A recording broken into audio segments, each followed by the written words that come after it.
Стандарттоо және сертификаттоо билим берүү багдарламасына арналган шикизат жана дайын өнүмдөрдүн касиеттерин зерттөө адистери пәни боюнча лекция бар.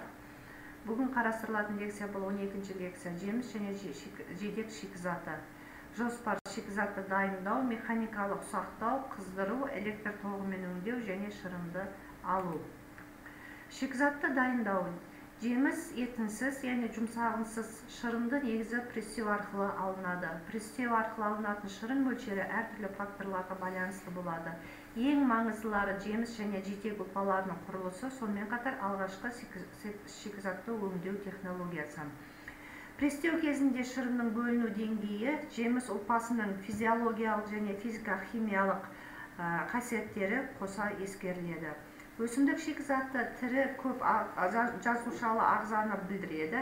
Тірі жасуша протоплазма, плазмолеммасасы жасушалық шырында кездесетін, суда еритін заттарға нашар өткізгіш болып табылады.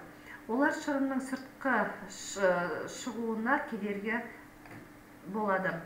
Механикалық ұсақтау дегеніміз тіпті барлық жеміс және жидек түрлерін пресстеуге дейін сол және басқа да механикалық өңдеуден өткізеді, яғни ұнтақтау, мұжу, кесу, тағы сол сияқты процесстер атқарылады. Механикалық әсер ету нәтижесінде жасуша өледі. Жасуша өлшемі кіші болғандықтан механикалық ұсақтау олардың бір ғана бөлігін қозғайды. Мұндай ұсақтау деңгейі мысалы алма үшін жеткілікті деп есептелінеді. Өйткені пресстеу кезінде шырын шығымының 60-65%-ын ғана қамтамасыз етеді. Зақымданған жасуша санына қарамастан шырын шығымының жоғары деңгейі көптеген өсімдік жасушасына бір жасушаның жаңағы екінші жасушамен әрекеттесуіне әкеліп соғады. Қыздыру.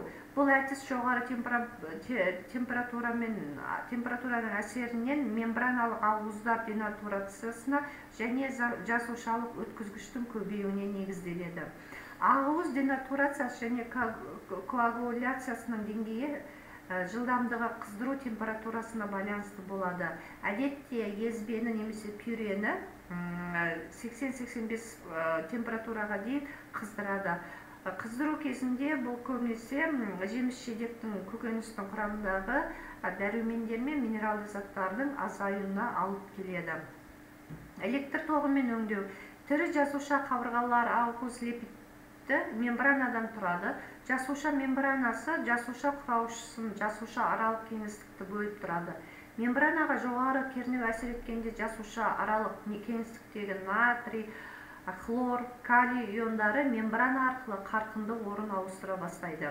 Ірі көлемдегі басқа иондар, атап көрсетсек органикалық қышқылдар, фосфаттар және тағы басқалар жоғары кернеуге түскенде жасушадан шығатын шырын шығымы артып, мембрана тесіктерін жырта бастайды. Езіндіні электр тогымен өңдеген кезде шырынның шығымы қыздыру әдісіне қарағанда 5-10%-ға дейін артады. Сіздердің назарларыңызға шырынды жемістер көрініп отыр. Жүзім, қарақат, картоп, алма, лимон, мандарин, апельсин және қияр. Шырынды алу. Шырын алудың негізі екі тәсілі бар. Бұл пресстеу арқылы және диффузия әдісі. Пресстеу дегеніміз езіндіге түсетін қысым, әртүрлі қысым қолданылады. Қысым көбінесе бұрандалып, пневматикалық, гидравликалық шнекті пресстеу қолдану арқылы жүргізіледі. Диффузиялық әдіс. Диффузиялық әдісте жеміс-жидектен шырынды сөлді сумен шығару арқылы.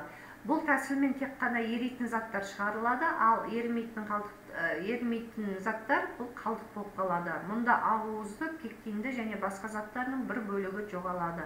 Бұл әдіспен алынған шырынның табиғи дәмі бола бермейді. Шырынды мөлдірлеу. Мөлдірлеу дегеніміз шырындағы сүзгіш заттарды тұндыру, жаңа сығылған сүзгін заттар болады. Мысалы, сүзгіш арқылы езіндінің кесектерін сүзу арқылы, яғни саңлаулары түрлі елек қолданылады. Бірақ та шырынды сүзгеннен кейін тұнбалы болып тұрады. Түссіз шырын алу үшін коллоидты жүйені бұзу қажет. Ол дегеніміз коллоидты жүйенің ауызды, пектинді және де басқа заттарын тұндыру. Бұл әдіс шырын өндірісінде өте көп қолданылады. Ферментивті препараттармен өңдеу немесе ферментивті мөлдірлеу процесі бұл саңырауқұлақ препараттарының әсерінен болады. Мөлдірлеу көбінесе құрғақ ұнтағын препарат немесе сорып шығару арқылы жүзеге асырылады. Бұл препаратпен өңдеу арқылы 20 градус температурада 3-4 кейде 5 сағатқа дейін процесс жүреді. Ол үшін шырынды алдын ала 50-60 градус температураға дейін қыздыру қажет. Келесі әдіс бұл түссіздендіру. Түссіздендіру шырынның табиғи коллоидтарын нейтрализациялайтын және тұнба түсіретін коллоидты ерітінді қосу арқылы шырынды түссіздендіреді. Осы мақсатта желатин, балық желімі, қышаның күнжарасы немесе тұқымы қолданылады. Ферментті препараттармен және желатинмен құрамдастырылған өңдеу. Бастапқыда шырынға ферментті препараттарды кейін араластыра отырып 1-1,5 грамм 1% желатин ерітіндісін қосады. 30-40 минут бойы шырынды ұстағанда түссізденеді, яғни 20 градус температурада.